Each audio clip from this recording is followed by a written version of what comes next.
Hello mga guys, mga hello guys. So for today's video, itong 450SR natin, papalitan natin siya ng full system exhaust. So dumating na yung full system nito, dumating na kagabi. So kunin ko na lang kay tatay.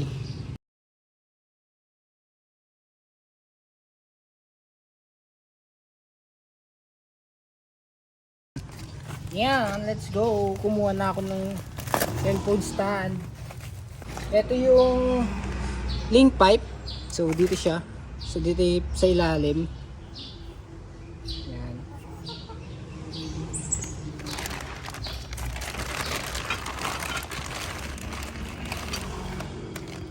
Tapos ito yung sa headers. Sa header siya. Ayan, dito siya. Tapos may oxygen lagayan oxygen sensor. Pero pakita ko rin sa inyo yung weld. Oh, solid naman yung mga weld nito kaya goods na din. Stainless lang pala to. Compare kasi dito sa stock. Ito, pakita ko sa inyo. Color black siya na ano. Tapos kung makikita nyo dito parang may naiipon yung dumi dyan. Kaya papalitan ko nito. So sound check muna natin tong 450SR ko na naka SE Project stock na headers.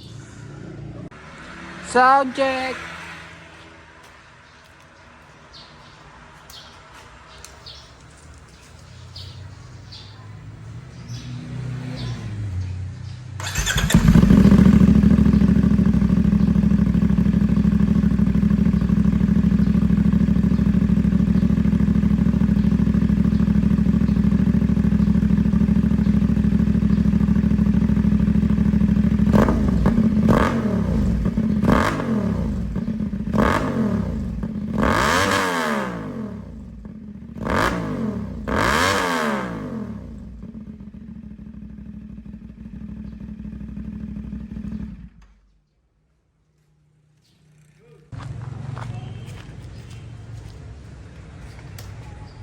Ng exhaust.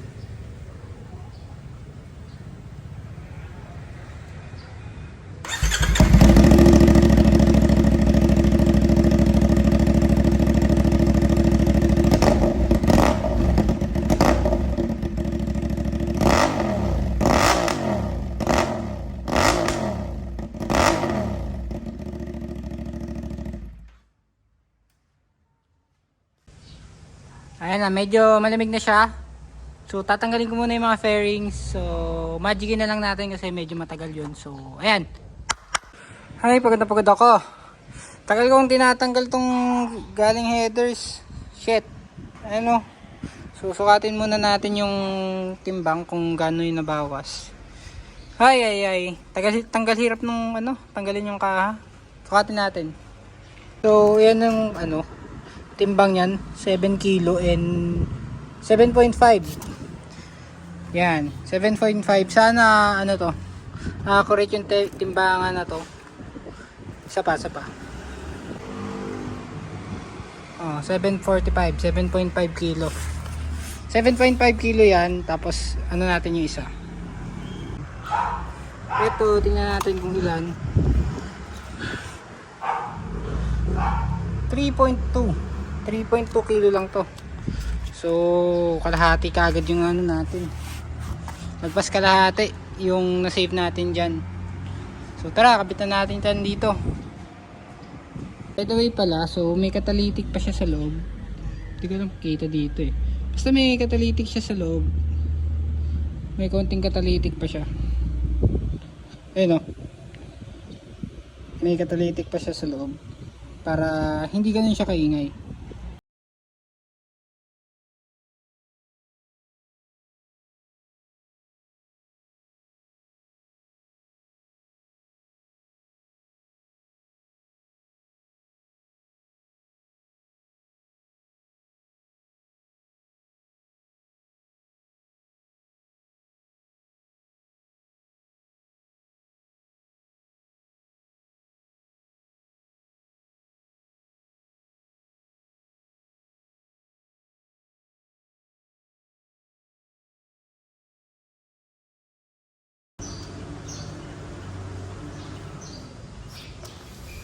So, ayan, nakabit na natin yung isang headers. So, sunod naman natin itong isa. So, mamaya, kabit natin din itong auto sensor. Bilisan ko na to. Hi my God, natapos ko din. Di pa siya tapos pero nakakabit ko din. Ang oras na ako dumi na ng kamay ko. Pero ito, sound check natin. Walang canister.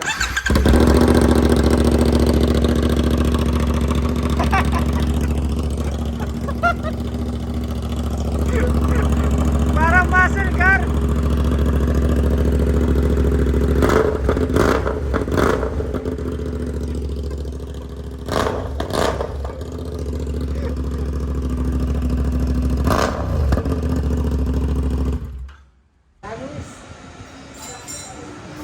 Kahit na kaya na.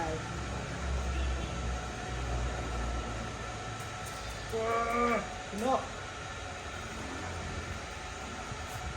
Ayan, okay na yung 450 SR natin. Nakabit na natin yung Shopee Racing exhaust. Ayan, Shopee Racing exhaust. So, kulang yung canister. Kasi hindi kasya itong 51mm to. Tapos nakalimutan ko kung ano size nito. So, punta muna ako dun sa paggawaan ng exhaust para na-sound check natin. Iligo lang ako. Ayan, nakabalik na ako dito sa bahay. Pinagawa ko yung mid-link kasi hindi nagkasya yung ginagamit ko nung nakaraan. So, ito yung ginawa natin. Pinagawa ko pala itong SC project. So, ito pa rin yung gagamitin ko. Ito, pinabuff ko na lang. Tapos, pina-fit ko dito sa full system.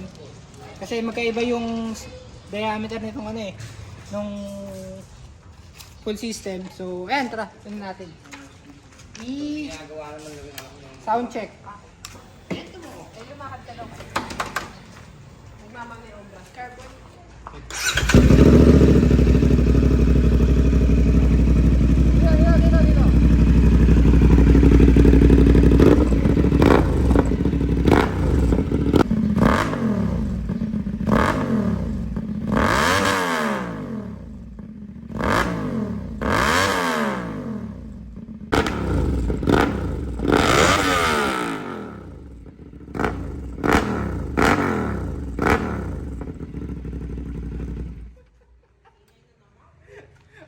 Mas umingay siya, mas pumupunit siya sa daan. Pero, papalitan ko pa yung canister ko. Mas maganda yan kung magiging mas malaki yung canister. Tapos mas maraming fiber.